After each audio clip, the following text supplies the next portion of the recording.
स्वागत है आप सभी का ग्लोबल आईटीआई यूट्यूब चैनल पर। आज की वीडियो में हम लोग employability skill ITI first year सभी ट्रेड के लिए जो इंपॉर्टेंट क्वेश्चंस हैं उसके आगे की जो क्लास है उसको देखने वाले हैं। इसके पहले हमने लगभग 17 क्लासेज आपको करवा दी हैं।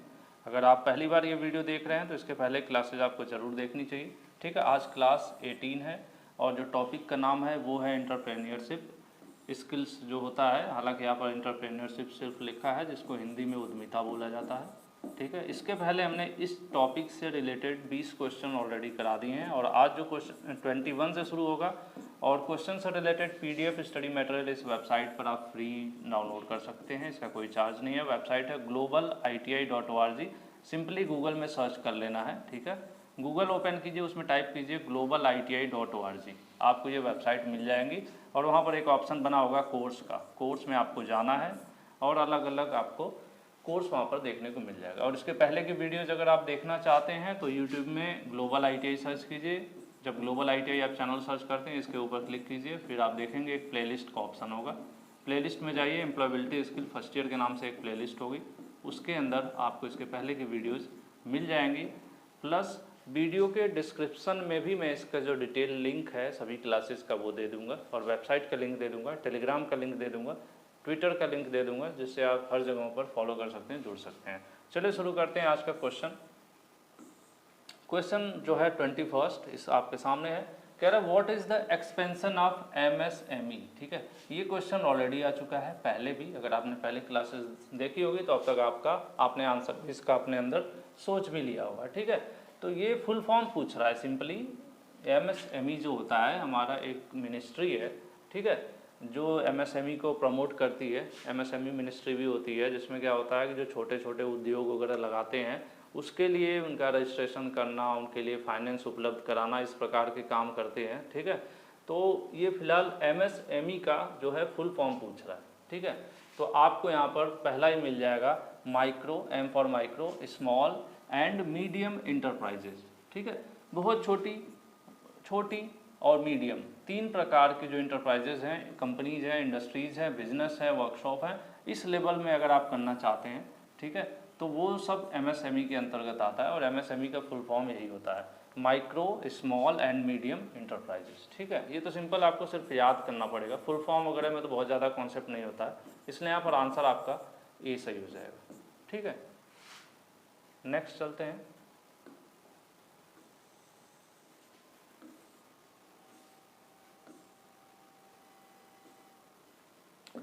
ट्वेंटी टू है question, stand up India. Actual में एक प्रोग्राम है, आप अलग अलग स्कीम देखते होंगे गवर्नमेंट की तरफ से। समय समय पर बहुत सारी स्कीम आती रहती हैं बैंक वगैरह में। जैसे कभी आपने प्रधानमंत्री कोई ग्रामीण रोजगार योजना या इस तरह से कई प्रकार की योजनाएं आती रहती हैं।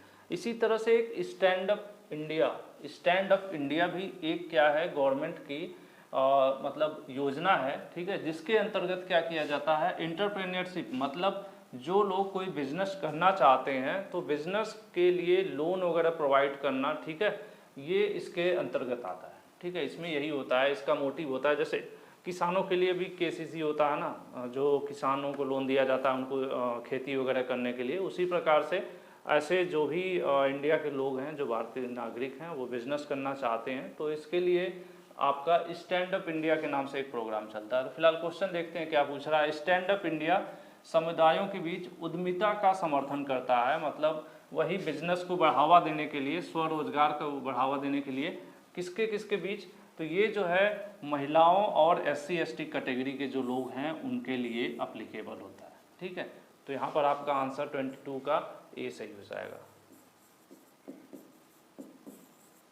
ठीक है, नेक्स्ट क्वेश्चन देखते हैं। 23rd कह रहा है, देखिए अभी इसके पहले ही, how much bank loan the stand up India. Stand up India अभी मैंने इससे पहले बताया कि ये वही प्रोग्राम है, एक तरह की स्कीम है गवर्नमेंट की। तो इसके अंतर्गत जो है कितना लोन, कोई भी नया न्यू इंटरप्राइजेज लिखा हुआ है ना, फार्मिंग को छोड़कर। देखिए कृषि के लिए ऑलरेडी एक अलग अपना विभाग बना हुआ है, कृषि के लिए अलग से लोन देती है बैंक। लेकिन कृषि को छोड़ के किसी अन्य क्षेत्र में अगर कोई नया सेटअप करना चाहता है, नई कंपनी, नया रोजगार शुरू करना चाहता है, ठीक है, तो उसके लिए स्टैंड अप इंडिया के अंतर्गत जो प्रोग्राम है उसमें कितना लोन एक बैंक जो है सैंक्शन कर सकती है, ठीक है, या कितना लोन दे सकती है, यही लिखा हुआ है कि बैंक ऋण प्रदान करती है, कितना लोन देती है। एक नियम होगा ना कि जैसे कृषि के अंतर्गत होता है कि आपका इतना खेत है तो उसके आपको मैक्सिमम इतना लोन मिलेगा, एक क्राइटेरिया रहता है। तो इसी तरह से जो स्टैंड अप इंडिया स्कीम है इसके अंतर्गत आपको कितना लोन मिल सकता है अधिकतम और मिनिमम, तो ये यहाँ पर आपका आंसर डी सही है, ये आपको याद करना पड़ेगा। कम से कम 10 लाख से लेकर 1 करोड़ के बीच जो है आपको लोन मिल जाता है स्टैंड अप इंडिया जो प्रोग्राम है इसके अंतर्गत, ठीक है, ये भी पॉइंट आपको याद करना पड़ेगा। 10 लाख से 1 करोड़ के बीच जो है इसमें आपको मिलता है पैसा, लोन मिलता है, ठीक है। हालांकि इसके लिए कोई क्राइटेरिया होगा, ऐसा नहीं कि कोई भी चला गया, ठीक है। एमएसएमई, फिर से वही बात आ गई, इनकरेज, जो एमएसएमई है मतलब ये जो विभाग बनाया गया है एमएसएमई का, वो इनकरेज करता है, बढ़ावा देता है, प्रोत्साहित करता है किसको, entrepreneurship, employment and livelihood opportunities, ठीक है। पॉपुलेशन इन कंट्री, देखिए इसका पॉपुलेशन से कोई लेना देना नहीं है, स्कूल एजुकेशन से भी कोई लेना देना नहीं है। यहाँ पर मैंने आपको पहले ही बताया था इंटरप्रेन्योरशिप मतलब उद्यमिता, रोजगार, अगर ऐसा कुछ आप अपना स्वरोजगार या अपना वर्कशॉप, अपनी कंपनी कुछ इस प्रकार काम करना चाहते हैं, ठीक है, तो उसके लिए एमएसएमई आपको बढ़ावा देता है, आपको सपोर्ट करता है, आपको फाइनेंस वगैरह की ये सब चीज़ें मुहैया कराता है, ठीक है। ये आपका आंसर ए सही।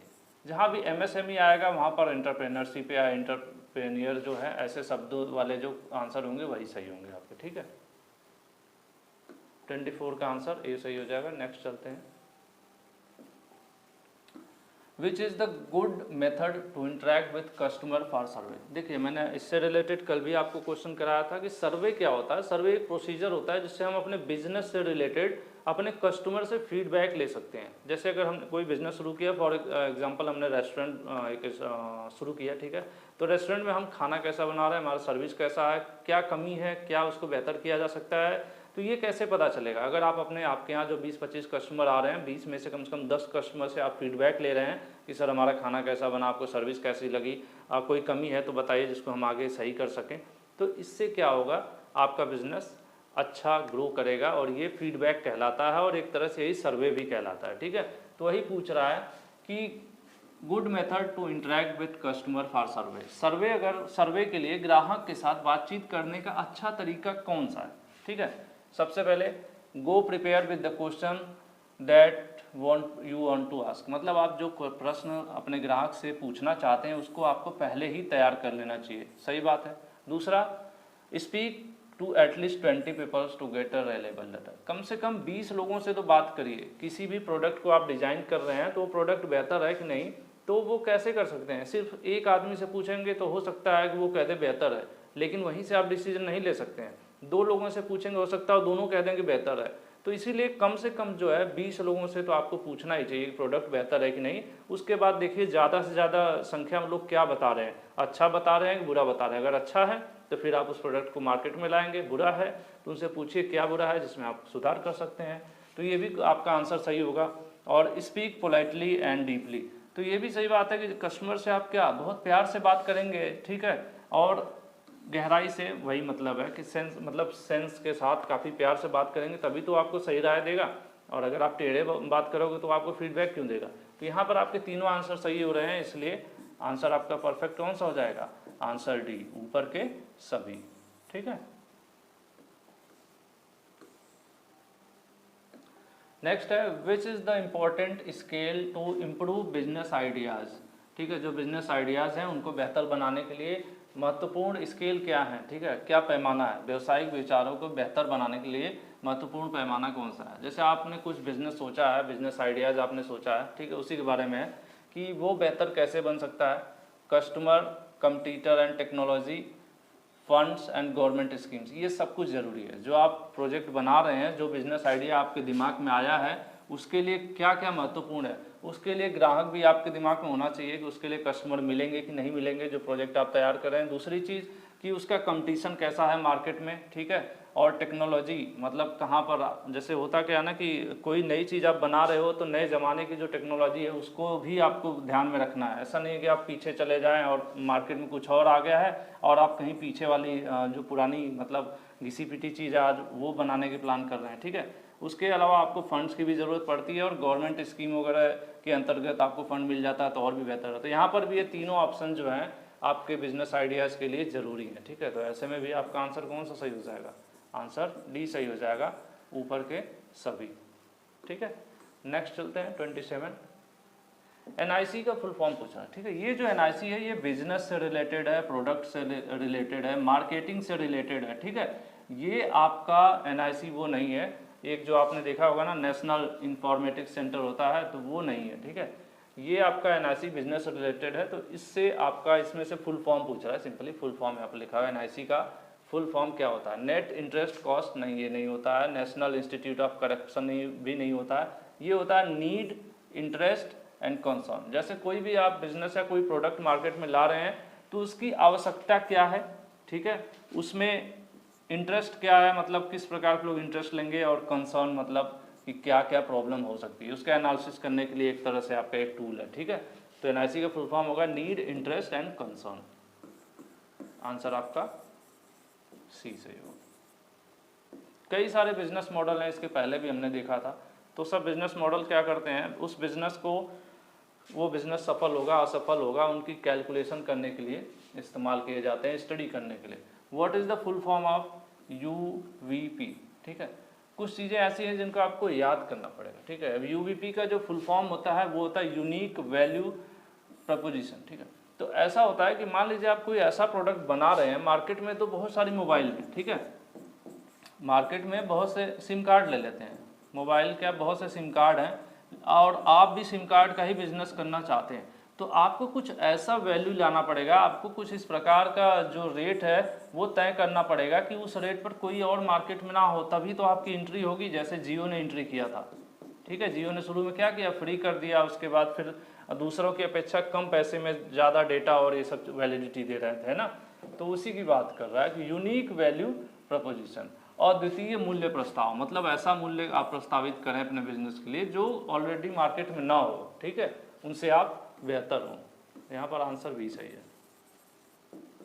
कुछ इसमें ज़्यादातर आपको फुल फॉर्म से जो आपको याद करने पड़ेंगे, ठीक है। नेक्स्ट है फीडबैक मीन्स, फीडबैक क्या होता है, ठीक है। मैंने आपको पहले ही बताया कि फीडबैक क्या होता है, कि आप अपने बिजनेस, किसी भी प्रकार के बिजनेस से रिलेटेड आप अपने कस्टमर से फीडबैक लेते हैं कि मेरा ये प्रोडक्ट अच्छा है कि नहीं अच्छा है, अगर अच्छा नहीं है तो उसमें क्या सुधारूं, जो आपको जिससे प्रॉब्लम है उसको मैं सही कर सकूं, यही सब चीज़ें हैं ना। जनरली जब भी कोई नई कार लॉन्च होती है, शुरुआत की जो पहली लॉट होती है लॉन्चिंग के टाइम पे, उसमें बहुत सी प्रॉब्लम्स आती हैं धीरे धीरे, तो कस्टमर से फीडबैक लिया जाता है। कोई बताता है इसका ब्रेक सही नहीं लग रहा है, कोई कहता है इसकी लाइट का जो थ्रो है वो अच्छा नहीं है, तो धीरे धीरे कंपनी क्या करती है कि नेक्स्ट मॉडल में उसको अपडेट कर देती है और जो पहले की प्रॉब्लम्स है उसको सही कर देती है। तो कैसे कर पाती है, कस्टमर से फीडबैक लेकर।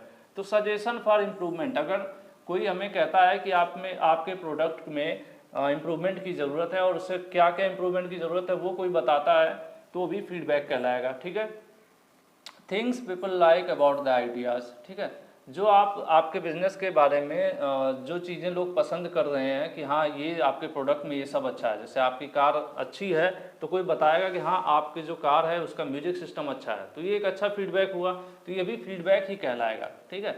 Things people do not like about the idea, अगर हो सकता है आपकी कार या आपके बिजनेस आइडिया के बारे में कोई पसंद नहीं कर रहा है, वो आपको बताएगा कि इसमें ये चीज़ सही नहीं है, आप ये करिए, ठीक है। मतलब कोई पसंद कर रहा है आपके प्रोडक्ट को, वो भी फीडबैक कहलाएगा, नहीं पसंद कर रहा है वो भी फीडबैक कहलाएगा, कोई आपको सुधार के लिए कह रहा है वो भी फीडबैक कहलाएगा। इस प्रकार से यहाँ पर भी तीनों आंसर सही दिख रहे हैं, इसलिए आपको क्या करना पड़ेगा, all of the above, answer D सही हो जाएगा, ठीक है। नेक्स्ट क्वेश्चन देखते हैं। स्मार्ट भी एक टूल है, ये बिजनेस के लिए यूज किया जाता है बिजनेस स्ट्रेटजी में, और स्मार्ट सिर्फ एक शब्द नहीं है, इस हर शब्द की एक मीनिंग है, SMART, ठीक है। और इससे रिलेटेड आपको सारे शब्दों का आपको यहाँ पर क्या पूछ रहा है कि एस का फुल, स्मार्ट में एस का क्या मतलब है, इसी तरह से पूछेगा एम का क्या मतलब है, फिर पूछ सकता है ए का क्या मतलब है, आर का क्या मतलब है, टी का क्या मतलब है, ठीक है। तो जो एस होता है, एस का मतलब होता है स्पेसिफिक, जो स्मार्ट शब्द है ये, इसमें एस का मतलब होता है स्पेसिफिक, ठीक है, आंसर आपका ए सही होगा। इसके सभी शब्दों का आपको एक तरह से याद कर लेना है, ठीक है, ये जो स्मार्ट है एक जगह आप लिख लीजिएगा। एस से स्पेसिफिक हो गया, एम से, एम शब्द पूछ रहा है कि स्मार्ट में जो एम है इसका क्या मतलब है, मेजरेबल, जिसको मापा जा सके, ठीक है। जैसे हम कोई बिजनेस प्लान कर रहे हैं कोई चीज़, तो उसको हम मेजर कर सकें कि हाँ इसमें क्या बेनिफिट है, क्या नुकसान है, या क्या कैलकुलेशन कर सकें उसकी। ऐसा ना हो कि सिर्फ हवा में हमने सोच लिया। बहुत से ऐसे बिजनेस होते हैं जो सिर्फ हवा में होते हैं, एक्चुअल में उनको आप जोड़ घटा ही नहीं सकते कि इसमें फ़ायदा क्या है, नुकसान क्या है, ठीक है। तो यही ऐसी चीज़ें जो मेजरेबल हो, ठीक है। एम फॉर मेजरेबल, जिसको मापा जा सके। उसके बाद ए से आपका होता है अचीवेबल, मतलब जिसको प्राप्त कर सकें। ऐसा नहीं कि सिर्फ ख्याली बुला हो, ऐसी चीज़ हो जिसके आप कर ही नहीं सकते। मतलब आपने बिजनेस तो बहुत अच्छा सोचा, लेकिन इतना अच्छा सोच दिया कि जिसको किया ही नहीं जा सकता, ठीक है। तो यहाँ पर करने की बात हो रही है कि बिजनेस ऐसा होना चाहिए जिसको आप क्या कर सकें, अचीव कर सकें, या उसका जो टारगेट है उस गोल को आप अचीव कर सकें, ठीक है। यहाँ पर आंसर भी सही होगा। आर का मतलब होता है आपका यहाँ पर रियलिस्टिक, वास्तविक हो। जैसे हमने सोचा कि बिजनेस हमें ये करना है कि हम कहीं हम सोच लें कि दिल्ली, मतलब बनारस से दिल्ली किसी को हम आधा घंटा में भेज देंगे, इतना फास्ट एरोप्लेन बनाएंगे, तो संभव नहीं है ना। तो ऐसा नहीं सोचना है, मतलब सिर्फ ख्याली पुलाव नहीं, हमें ऐसा सोचना है कि जो सच में पॉसिबल हो, जो सच में किया जा सकता हो, ठीक है। तो उसको क्या कहेंगे, रियलिस्टिक कहेंगे, ठीक है। तो आर से क्या हो गया आपका, रियलिस्टिक हो गया। नेक्स्ट है टी। टी मीन्स होता है टाइमली, कि एक टाइम फ्रेम होना चाहिए। जैसे हमने निर्धारित किया कि हमें ये प्रोडक्ट बनाना है, तो उसके लिए एक टाइम फ्रेम भी होना चाहिए कि इतने टाइम के अंदर उस प्रोडक्ट को, उस गोल को हम अचीव कर लें। ऐसा नहीं है कि हमने प्लान तो कर लिया कि अभी हम एक क्या करेंगे, पेट्रोल से चलने वाली कार बनाएंगे। आज हमने प्लान किया और प्लान करके कार बनाना शुरू कर दिया 2022 में, और कार बनाते बनाते आ गया 2042। तब तक पता चला कि पेट्रोल तो बंद हो चुका है, अब तो आपकी ईवी यानी बैटरी या किसी अन्य ईंधन पर गाड़ियाँ चलने लगी, ठीक है। इसीलिए टाइमली किसी भी प्रोडक्ट को, किसी भी गोल को, ठीक है, अचीव करना जरूरी होता है, ठीक है। तो ये टी मतलब होता है टाइमली, आंसर भी सही होगा आपको। 34, ये भी 4P जो है ये भी बिजनेस से रिलेटेड है, मार्केटिंग से रिलेटेड है, ठीक है। कह रहा है गुड सेल्स पिच आर, ठीक है। जो सेल्स पिच होते हैं, ठीक है, एक मतलब सेल्स पिच एक तरह से सेंटेंस हो गया सेल्स के लिए। अगर हम कोई मार्केटिंग कर रहे हैं तो उसके लिए मतलब एक सेंटेंस या एक स्लोगन बोलते हैं, तो उसी को हम सेल्स पिच कह रहे हैं। तो उसमें जो शब्द हैं, 4 शब्द यूज होते हैं ना, 4P's लिखा हुआ है, 4 ऐसे शब्द जो पी से शुरू होते हैं। तो 3 यहाँ पर लिखा है, प्रॉमिस, पिक्चर, पिच। जैसे हमने जो वादा किया कि हम ऐसा प्रोडक्ट बना रहे हैं, उसकी हमने फोटो दिखाया, और उससे रिलेटेड हमने स्लोगन बोला। जैसे कि अगर हम टूथपेस्ट बना रहे हैं तो हमने कहा, पहले तो हमने क्या किया, प्रॉमिस किया कि ऐसा टूथपेस्ट बनाएंगे जो आपके दांत जो है चमका देगा, ठीक है। तो ये हमारी पिच हो गई कि हमने बोला कि दांत हम चमका देंगे, उसकी हमने फोटो भी दिखा दिया, प्रॉमिस भी किया कि हाँ इसको हम बनाने वाले। अब नेक्स्ट क्या होगा, तो नेक्स्ट होगा प्रूफ, कि हम प्रूफ करें कि हाँ सच में वो दांत जो है चमका रहा है, ठीक है। तो यहाँ पर आंसर क्या होगा, आंसर भी सही होगा। जो 4P होता है उसमें 4 शब्द होते हैं, क्या क्या होता है, promise, picture, pitch and proof. यहाँ पर आंसर आपके सामने है। 35 पर देखते हैं, 35 का भी हो गया। नेक्स्ट क्वेश्चन देखते हैं 36। Showing the customer that your product actually works and does what it says, ठीक है। अगर आप अपने कस्टमर को ये दिखाना चाहते हैं कि आपने सेल्स पिच में जो बोला, ठीक है, जैसे कि आपने देखा होगा, जैसे निर्मा वर्मा का ऐड आता है, चमकती सफ़ेदी, या वो इस तरह से कुछ इस प्रकार से। तो चमकदार सफ़ेदी, अगर वो कह रहे हैं कि चमकदार सफ़ेदी, ठीक है, तो चमकदार सफ़ेदी या कुछ इस तरह से जो सेंटेंस बोलते हैं। हालांकि बहुत से तो ऐड में ऐसे ही फर्जी बोला जाता है कि अखरोट तोड़ देंगे दांत से, कहेंगे इतना मजबूत, उस पेस्ट को करने से हो जाता है दांत, तो ज़रूरी नहीं होता है। लेकिन बहुत से ऐड ऐसे होते हैं जो बोलते हैं वो करके दिखाते हैं, ठीक है। तो यही कह रहा है कि आपका प्रोडक्ट वास्तव में काम करता है, आप जो कहते हैं, जो कहता है वो करता है, जो बिक्री पिच में कहलाता है। मतलब जो सेंटेंस आप बेचते समय जो स्लोगन बोल रहे हैं उसमें कह रहे हैं चमकदार सफ़ेदी, तो उसको सच में वो चमकदार सफ़ेदी दे रहा है, ठीक है, तो उसको क्या कहेंगे, तो उसको हम कहेंगे प्रूफ। अगर सच में वो चमकदार सफ़ेदी दे रहा है, हम उसे दिखा रहे हैं, कस्टमर्स को क्या कर रहे हैं, शोइंग द कस्टमर, हम दिखा रहे हैं, तो क्या होगा, उसको हम क्या कहेंगे, उसको हम प्रूफ कहेंगे। ठीक है, आंसर डी। हालांकि बहुत से ऐड में तो प्रूफ नहीं दिखाते हैं, बस ऐसे ही हो जाता है। या फिर कुछ ऐड में आपने देखा होगा बोलते हैं कि डेंटल एसोसिएशन फलाने द्वारा प्रमाणित, तो इसका मतलब क्या है, वो प्रूफ दे रहे हैं कि हम जो प्रोडक्ट बना रहे हैं, पेप्सोडेंट बना रहे हैं फलाना, तो वो हमारा जो है प्रमाणित है। तो एक तरह से वो प्रूफ देते हैं कि नहीं, हम जो बोल रहे हैं वो सही है। नेक्स्ट है योर फाइनल सेलिंग स्टेटमेंट। ठीक है, जो प्रोडक्ट आपने तैयार किया उस फाइनली जब उसको बेच रहे हैं तो उसके उस दौरान जो सेंटेंस बोला जाता है, स्टेटमेंट आप जो देते हैं, ठीक है, one that will ensure sale call. ठीक है, कि वही आपके जो है सेल्स को निर्धारित करता है कि आपकी सेल कैसे होने वाली है, आपका प्रोडक्ट कितना बेहतर बिकने वाला है। एक फाइनल सेंटेंस, कोई भी प्रोडक्ट बनता है तो हम जैसे एक फाइनल सेंटेंस उसके लिए तैयार करते हैं, स्लोगन लाइन तैयार करते हैं सेल्स के लिए, तो उसे क्या कहा जाता है, उसे ही पिच बोला जाता है। मैंने आपको अभी पहले ही बताया था, आंसर बी। ठीक है, अंतिम विक्रय विवरण, जो बिक्री सुनिश्चित करेगा उसे क्या कहते हैं, तो वो यही है, उसको पिच कहते हैं। 38 the amount collected by selling a product और सर्विस इज कॉल्ड। अगर आप किसी बिजनेस को करते हैं, प्रोडक्ट बेचते हैं या सेवा मतलब सर्विस है, जैसे प्रोडक्ट इन द सेंस कि अगर आप कार बेच रहे हैं तो प्रोडक्ट हो गया, और अगर कार की सर्विसिंग कर रहे हैं तो सर्विस हो गया। तो वही कह रहा है कि या तो आप प्रोडक्ट बेच के या सर्विस के द्वारा अगर आप क्या कर रहे हैं, पैसा कमा रहे हैं, अमाउंट कलेक्ट कर रहे हैं, तो उसको क्या कहेंगे, उस राशि को क्या कहेंगे, मतलब sorry, the amount collected by selling product और सर्विस इज कॉल्ड सेल्स, उसको सेल्स कहते हैं। ये मतलब ट्रू फॉल्स पूछ रहा है कि जो आपने प्रोडक्ट बेचा या सर्विस बेची तो उसको क्या आप सेल्स कहते हैं या सेल्स कह सकते हैं, हाँ इसको सही है, मतलब कह सकते हैं, वो सेल्स ही होता है। जैसे अगर कोई कंपनी बाइक बनाती है और वो किसी महीने 10,000 बेचती है और किसी महीने 8,000 बेचती है, तो आपने देखा होगा खबर आती है उसकी जो है इस महीने सेल्स डाउन हो गई या सेल उसकी बढ़ गई। ठीक है, तो वही चीज़ है, उसको क्या कहेंगे, सेल ही कहेंगे। ठीक है, आंसर आपका ये सही है, ट्रू होगा 38। 39 the method of tracking our money that will help manage our finance is called. ठीक है, कह रहे हैं कि हम अपने पैसे को ट्रैक करने के तरीका जो हमें पैसे को मैनेज करने में मदद करता है उसको क्या कहते हैं। जैसे अगर हम अपना ये देखें कि हमने कितना खर्च किया, कितना हमने कमाया, तो इस टाइप की चीज़ों को अगर हम मैनेज करते हैं तो उसको क्या कहेंगे, उसको कहेंगे मनी मैनेजमेंट।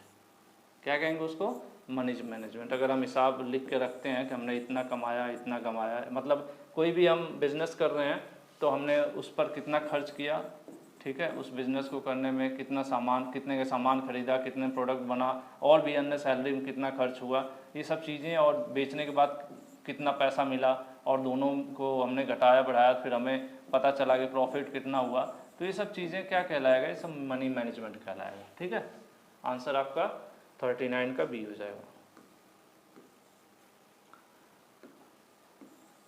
इस वीडियो का last question, managing money help us determine our profit and loss. ठीक है, सिंपल सी बात है, अगर हम अपने पैसे का मैनेजमेंट करेंगे तो हमें पता चल पाएगा कि हमारा कितना लाभ हुआ और हमें इस बिजनेस से कितना हानि हुआ। ये कैसे पता चलेगा, अगर हम अपने पैसों को मैनेज करेंगे तब। अगर हम उसका मैनेजमेंट ही नहीं करेंगे, कोई हिसाब ही नहीं रखेंगे कि कितना खर्च किया हमने, कितना आया, तो पता कहाँ से चलेगा कि लाभ हुआ है कि हानि हुआ। ठीक है, तो इसका मतलब सेंटेंस क्या है, सेंटेंस सही है कि मैनेजमेंट से ही हमें पता चलता है कि लाभ है कि हानि है। ठीक है, इसलिए यहाँ पर आंसर आपका ए सही हो जाएगा, ये बात सही है, ट्रू है। ठीक है, इसके आगे के क्वेश्चन यानी 41 से आगे जो क्वेश्चन है 60 तक, ये नेक्स्ट वीडियो में हम लोग करवाएंगे। आज की वीडियो कैसी लगी कमेंट करके ज़रूर बताइएगा।